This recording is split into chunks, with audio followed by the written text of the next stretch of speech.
Welcome back in to Zuby's Taco Kitchen for Business After Business. I'm your host, Commissioner Gordon. Joining me now is the one and only Kedric Carswell from Carswell Realty. How are you today, sir? Doing great. Appreciate you having me here. Man, let's get into some of this real estate, man. Yeah, let's do it. It seemed like overnight you had prices going from a $200,000 house, and now that bad boy is $500K. Oh yeah, That's the way it is. That's the way it is. It must be nice to be in the real estate game right now, or is it harder? Or does that make it harder? It makes it harder. Okay. It makes it harder. It makes it harder because for me, I'm not necessarily in it for commissions. For me, I got into real estate to help my people. That's been kind of my first and foremost ambition of mine is like helping the Black community, helping first-time home buyers. I'm sorry, and just constructing a way in which we can kind of build a wealth within our community.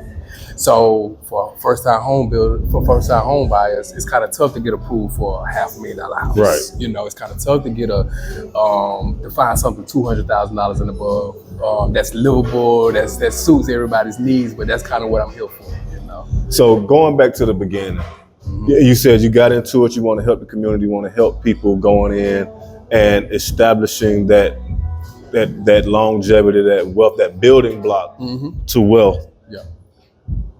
If someone is a first-time home buyer, what advice would you give them to taking that first step to getting your home? Oh yeah, absolutely. You got a plan. First and foremost, you got a plan. You got to have a plan. You got to execute your plan. You have to have a savings. You can't really cut corners when it comes to it, because if you look at other communities and how they actually build their wealth, first and foremost, they typically have a home or have some type of home ownership. Right. Whether that's utilizing that home as a line of equity to kind of tap into that equity or whatnot. So essentially, you got to have a plan. You have to have a savings. B, you have to get your credit right.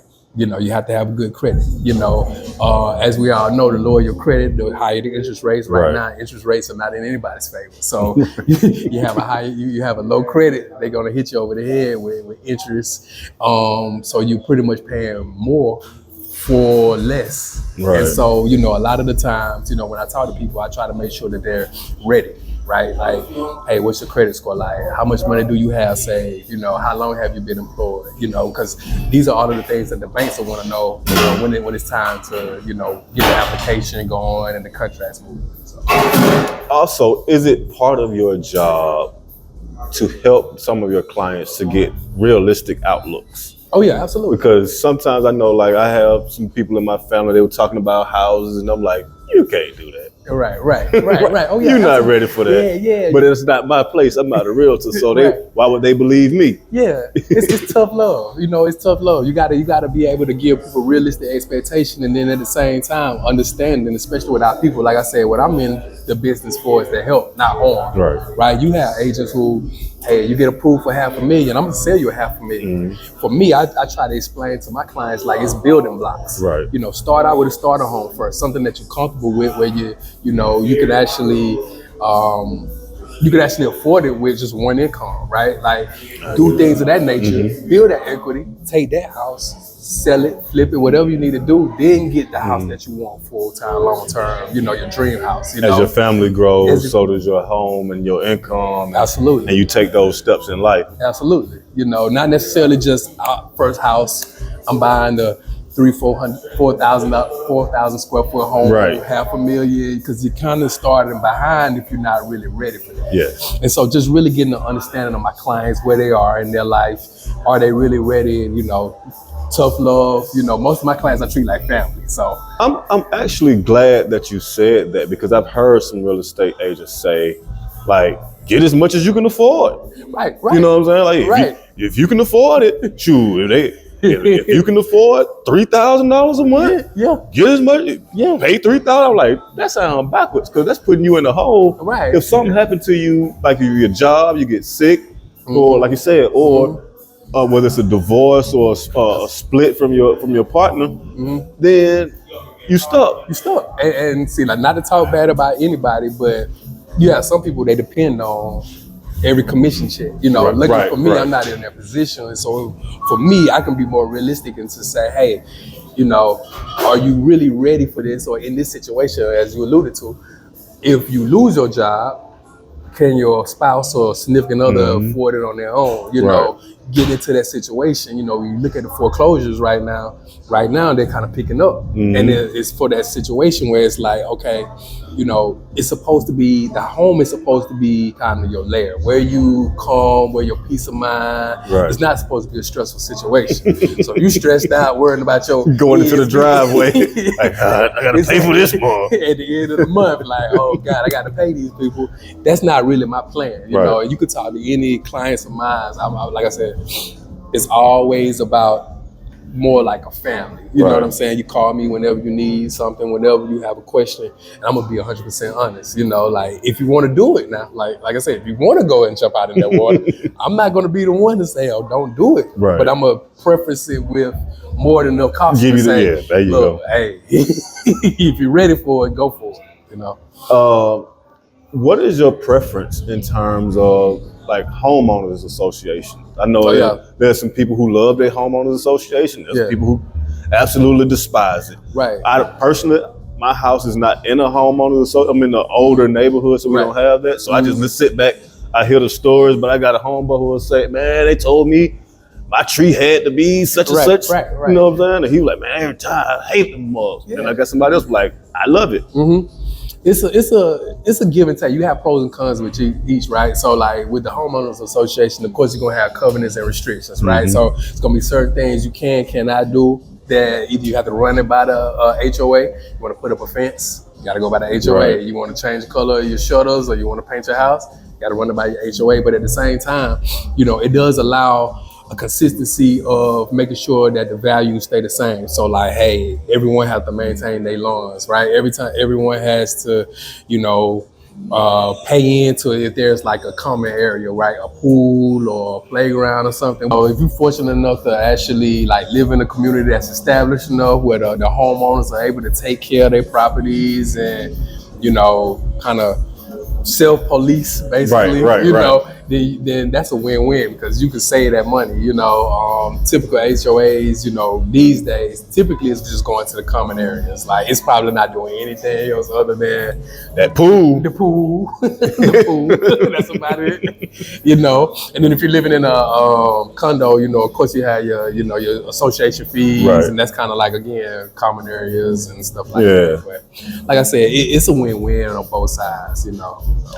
I guess it all depends on what type of individual you are. Because, you know, you got some people that's kind of defiant in a way. You know, you own what you telling me what I can do with my house. I pay all this damn money. You know what I'm saying? But then you let the overgrowth and then you let your house kind of like deteriorate. That has an impact on the rest of the community too. So it's like sometimes you kind of have to have that oversight and say, hey, you know, look, cut your grass. You know what I mean? And that's the thing. Some people don't have the bigger picture. You know what I'm saying? Don't see the bigger picture. And they only think about themselves individually. They don't feel like cutting the grass this week. I can't get to it next week. You know what I'm saying? But it's like, look, you better go ahead and cut that grass. It's been a month. It's been a month now. Like, you get to it, you know?